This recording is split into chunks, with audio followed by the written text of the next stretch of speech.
Chers élèves, bonjour. Aujourd'hui, on va traiter deux leçons. L'introduction aux travaux de fin d'exercice et la régularisation des stocks. Ces deux leçons s'adressent aux élèves terminale sciences économiques et terminale sciences de gestion comptable. Dans le cadre du cours de comptabilité pour les sciences économiques et comptabilité mathématique financière pour les sciences de gestion comptable. Notre première leçon, l'introduction aux travaux de fin d'exercice. Elle s'inscrit dans le cadre de la première partie du programme qui s'intitule « Travaux de fin d'exercice ». Alors, dans le cadre de cette leçon, on va voir, en premier lieu, la définition de l'inventaire. C'est l'objet de notre introduction. On va voir l'aspect légal des travaux de fin d'exercice, dans lesquels on va traiter la loi 988, bien la loi comptable. On va traiter quelques extraits du Code général de normalisation comptable. En deuxième lieu, on va voir l'aspect comptable. Dans le cadre de ce deuxième point, on va traiter l'enchaînement des travaux de fin d'exercice. Le point de départ, d'une manière générale, de tous les travaux de fin d'exercice est la balance avant-inventaire.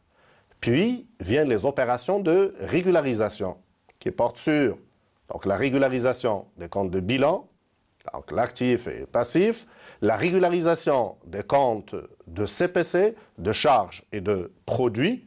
Après avoir terminé toutes les opérations de régularisation, on établit une deuxième balance qu'on appelle la balance après inventaire. Puis vient la dernière opération, la détermination des résultats, qui nous permet donc d'établir en fin de compte les documents de synthèse qui sont le bilan, le CPC, le tableau de financement, l'état des soldes de gestion et l'état des informations complémentaires qu'on appelle en abrégé l'éthique. Notre première leçon, introduction aux travaux de fin d'exercice. Alors, on va voir la définition de l'inventaire. L'année dernière, dans le cadre du programme de la première année, on avait traité les opérations courantes de l'entreprise qui portent sur les enregistrements, donc de la facturation, les enregistrements des effets de commerce, les enregistrements des opérations d'acquisition, démobilisation. En tout cas, le programme de l'année dernière avait porté sur les opérations courantes de l'entreprise. Pour le programme donc, de cette année, et plus exactement dans le chapitre l'introduction aux travaux de fin d'exercice, on va voir des travaux qui se réalisent à la fin de l'année.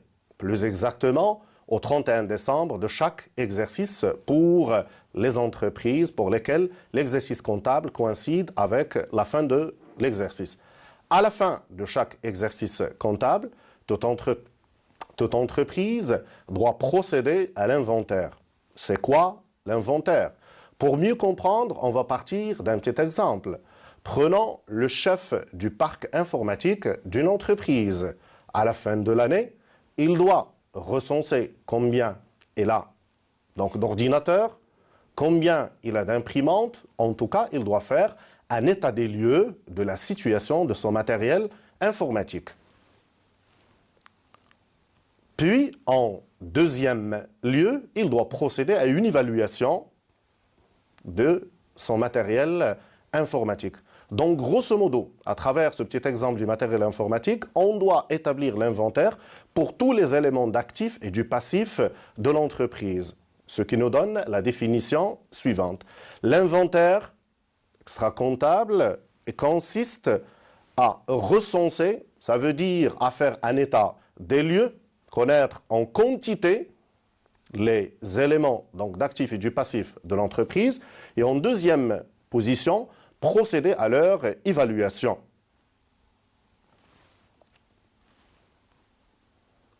Alors, pour faire les opérations d'inventaire, l'entreprise doit respecter un certain nombre de textes de loi que nous appelons dans le cadre de notre chapitre l'aspect légal. Alors on va voir quelques extraits de la loi 988 relative aux obligations comptables des commerçants. L'article 5, l'inventaire physique. À la fin de chaque exercice comptable, l'entreprise doit procéder donc à un inventaire physique de l'ensemble de ses éléments d'actifs et du passif. L'inventaire doit être effectué au moins une fois par an et généralement à la fin de l'exercice. L'article 6, l'inventaire, comme la comptabilité est un moyen de preuve, les opérations d'inventaire doivent être transcrites dans un livre d'inventaire. Ce livre, généralement, il comporte le CPC et le bilan, donc ce qu'on appelle le compte de produits et de charges. L'article 7, la durée de l'exercice comptable. Un exercice comptable, généralement, est une période de 12 mois. Dans le cadre de notre programme, on doit retenir un exercice qui coïncide avec l'année civile, qui commence le 1er janvier et se termine le 31 décembre. Donc, la durée de l'exercice est de 12 mois. Elle peut exceptionnellement être inférieure à 12 pour un exercice donné. Alors, l'article 18, la date d'établissement des états de synthèse. Comme on vient de le voir, le travail de fin d'année se fait au 31 décembre, mais comme les travaux d'inventaire sont très nombreux et sont consommateurs de temps, on a proposé aux entreprises d'effectuer et d'établir les travaux d'inventaire dans les 3 mois qui suivent la clôture de l'exercice. Autrement, on peut achever son travail en janvier, en février, mais au plus tard, fin mars. Donc la loi, qu'est-ce qu'elle nous dit? L'article 18, l'établissement des états de synthèse, sauf circonstances exceptionnelles justifiées dans l'état des informations complémentaires, doit se faire au plus tard dans les 3 mois suivant la date de clôture de l'exercice. La date d'établissement des états de synthèse doit être nécessairement mentionnée sur l'état des informations complémentaires. Alors maintenant, on va passer au code général de normalisation comptable. Alors dans le cadre du code général de normalisation comptable, on va voir quelques principes comptables. La comptabilité, d'une manière générale, est régie par 7 principes comptables qui sont le principe de continuité d'exploitation, le principe de permanence des méthodes, le principe du coût historique, le principe d'importance significative et le principe de clarté. Les 5 principes que je viens de citer ne vont pas faire l'objet d'un développement dans le cadre de notre leçon. On verra le 6e et le 7e principe qu'on va développer. Le 6e principe, principe de spécialisation des exercices, qu'on aura l'occasion de revoir dans les chapitres à venir. Un exercice comptable, comme nous l'avons dit, est une période de 12 mois, ce qui signifie qu'il y a un point de départ et un point d'arrivée. Pour nous, c'est le 1er janvier comme point de départ, le 31 décembre, c'est le point d'arrivée. Donc, on se retrouve avec un découpage au niveau de la vie comptable et financière de l'entreprise. C'est ce qu'on appelle le principe de spécialisation. Qu'est-ce qu'elle engendre, ce principe de spécialisation? Qu'est-ce qu'elle a comme effet sur la comptabilité de l'entreprise? Tout simplement, au niveau d'un exercice comptable, on ne doit enregistrer que les charges et les produits qui concernent cet exercice et rien d'autre. Donc le principe, tel qu'il est énoncé par le plan comptable général des entreprises, en raison du découpage de la vie de l'entreprise en exercice comptable, les charges et les produits doivent être, en vertu du principe de spécialisation des exercices, rattachés à l'exercice qui les concerne effectivement et à celui-là seulement. Puis, nous avons le septième principe, c'est le principe de prudence qu'on va aussi élaborer et traiter dans le cadre des leçons à venir. Les incertitudes présentes susceptibles d'entraîner un accroissement de charge ou une diminution des produits de l'exercice doivent être prises en considération dans le calcul du résultat de cet exercice. Autrement, quand une charge est probable, quand il prend naissance dans le cadre d'un exercice comptable, il doit être enregistré. Alors, on va voir maintenant l'aspect comptable. L'aspect comptable va nous amener à faire une description de la procédure des travaux de fin d'exercice. On commence par la balance avant-inventaire, qui est un document qu'on récupère du service de comptabilité qui englobe tous les comptes de l'entreprise depuis le début jusqu'à la fin de l'année, à l'exception évidemment des opérations d'inventaire. Puis, on commence les opérations de régularisation. On traite d'abord les comptes de bilan, actifs et passifs. Ensuite, la régularisation des charges et des produits. Alors, une fois le travail de régularisation est terminé, on établit une balance après inventaire qui est une balance finale. À partir donc de cette balance, on passe donc les écritures de regroupement et de détermination de résultats. Une fois donc toutes les écritures terminées, on établit l'état de synthèse ou les états de synthèse qui sont le bilan, le CPC, le tableau de financement, l'état des soldes de gestion et l'état des informations complémentaires. Bien, maintenant, on va passer à la deuxième leçon, la régularisation des stocks. Alors pour cette leçon, on va voir les éléments suivants. On va voir d'abord des généralités dans lesquelles on aura l'occasion de voir la définition des stocks et les différents types de stocks. Puis, on va voir le calcul et la signification de la variation des stocks. Et en troisième lieu, on va voir l'utilisation de la variation des stocks. Puis, puisque nous sommes dans le cadre du cours de comptabilité, on va voir l'aspect comptable, à savoir l'enregistrement de la régularisation des stocks.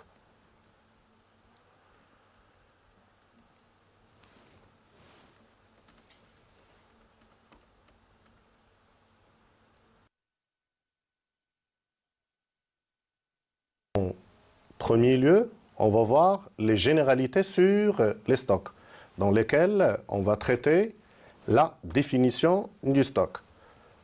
Le stock, c'est un ensemble de biens, de services qui sont mis à la disposition de l'entreprise pour servir au niveau de l'exploitation. Et pour avoir une définition complète, nous avons retenu celle proposée par le plan comptable général des entreprises. Le stock est défini par le plan comptable général des entreprises comme un ensemble de biens, de services qui interviennent dans le cycle d'exploitation de l'entreprise pour être soit vendus en l'état, c'est le cas de la marchandise, ça veut dire pas de transformation, on achète un bien, on revend le même bien, il s'agit alors de marchandises ou bien des produits qui sont vendus au terme d'un processus de fabrication. On parle de produits et en cours. Puis nous avons la deuxième partie de la définition de stock.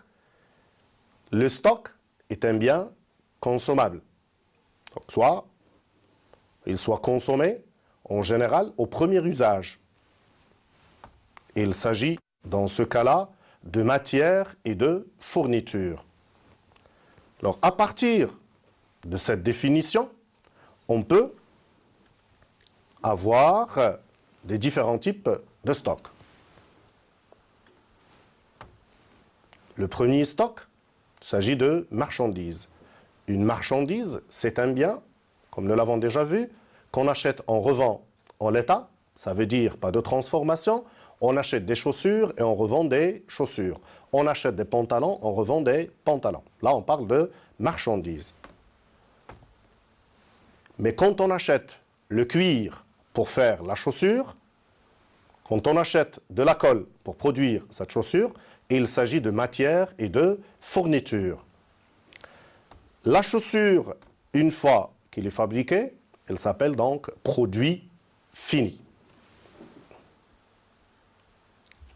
On va passer à un deuxième point, c'est le calcul et la signification de la variation des stocks. Alors, pour pouvoir traiter largement ce point, j'ai prévu pour vous, chers élèves, un exemple qui traite le cas d'une entreprise à la fois commerciale et industrielle. Il s'agit du cas de l'entreprise Indus Cap. Son activité porte sur la fabrication du câblage pour voitures, et il s'agit là de son aspect industriel, et la commercialisation des boîtes à outils, ça veut dire les outils pour la réparation des voitures. Et dans ce cas-là, il s'agit du volet commercial de cette entreprise.